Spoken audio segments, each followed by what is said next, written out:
The internet changed everything. How we talk, how we shop, how we work. From dial-up to live streams in just 30 years. The internet evolved in layers. Web 1, the 90s internet. Just reading. Static pages. No comments, no uploads. Web 2, the social internet. You could post, swipe, stream, buy.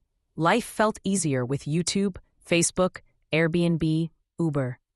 But they owned the platform. They owned the data. They made the rules. You created the content. They took the profit. Web 2 gave us participation, but not ownership. Web 3 changes that.